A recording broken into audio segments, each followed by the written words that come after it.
Today, we're not going to explore some distant land or ancient ruin. Nope. We're going on an expedition into a territory that's much closer, but honestly, way more mysterious. Our own minds. We're about to unfold a really detailed map of our inner world, one that comes from ancient Buddhist psychology. So let's dive in. I mean, seriously, think about it for a second. One moment you're feeling great, totally on top of things, and the next, you're annoyed for no reason. One thought is sharp and focused, the next one is, well, who knows where that one went? It can feel like absolute chaos in there, right? But what if there was a system? A way to actually see the patterns, to identify and understand every single state your mind can possibly be in? Well, that system exists, and it identifies 121 distinct states of consciousness. Now, that's not just some random number pulled out of thin air. It's an incredibly precise, systematic breakdown of every possible flavor, every texture, every quality your mind can experience in any single moment. And the core concept we need to get is this word chitta.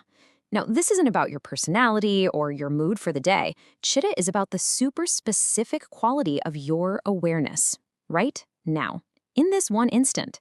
Think of it like a high-resolution snapshot of your mental state, taken moment by moment by moment.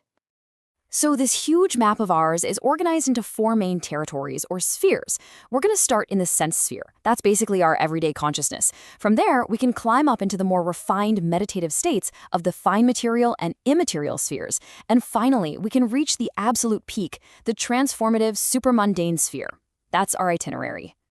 Okay, let's start at base camp, the sense sphere, or Kamavatra. This is where we all live, day in and day out.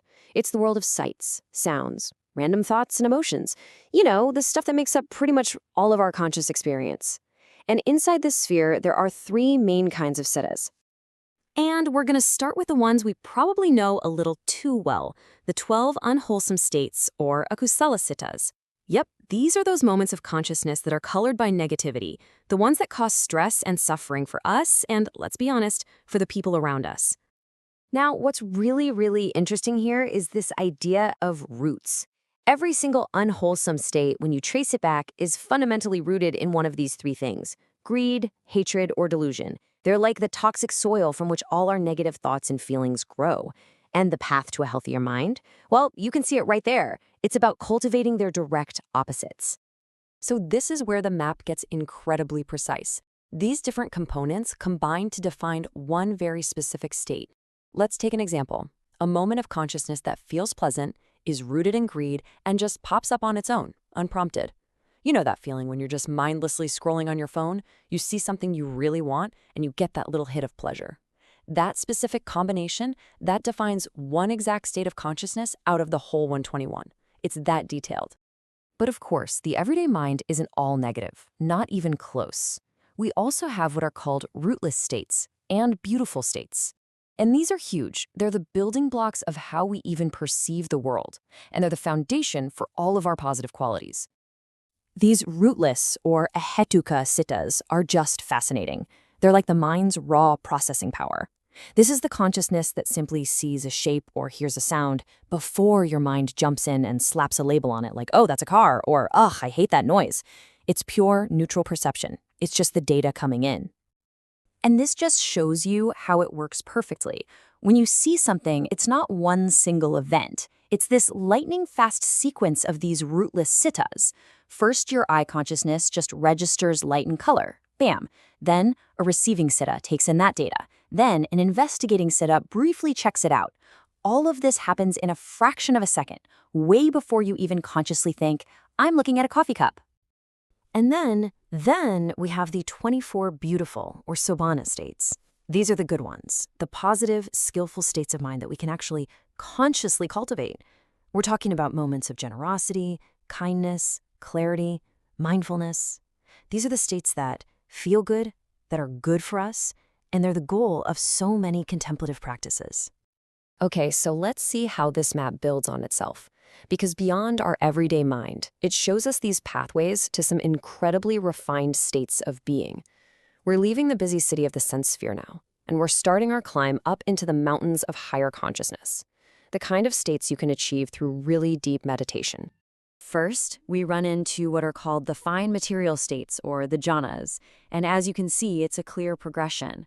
A meditator moves from these states that are just filled with powerful joy and happiness, and then gradually they let go of that excitement until they reach a state of profound, unshakable stillness, just pure equanimity. And if you go even deeper, you reach the immaterial states. At this point, the mind is so focused, so concentrated, it lets go of any sense of form or, well, materiality.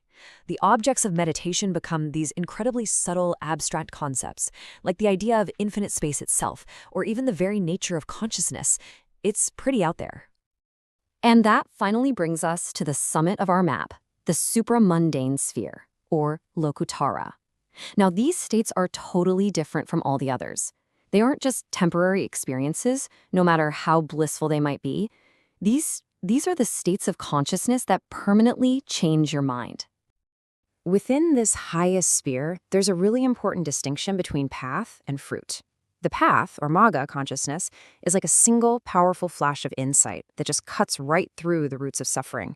And the fruit, or Phala consciousness, those are the moments right after, where you get to experience the profound peace and freedom of that breakthrough. And this whole transformative process unfolds across 4 clear stages of awakening. It starts with the stream enterer, the person who gets that first direct glimpse of ultimate reality. And the journey continues all the way to the arahant, a fully awakened person, completely and totally free from suffering. So why does any of this matter? Why go through this whole complex map? Because this thing, it isn't just an intellectual curiosity. It is a practical guide. It gives us the language and the framework to finally understand our own inner workings, to see what leads to stress and what leads to freedom, and to know what's truly possible for the human mind. And that really leaves us with a question, doesn't it? You've just seen the map. You've seen the whole territory, from the messy valleys of our unwholesome states all the way to the highest peaks of awakening. So the question to reflect on is this: which direction are you going to choose to travel in your own mind? Which state are you going to choose to cultivate right here, right now?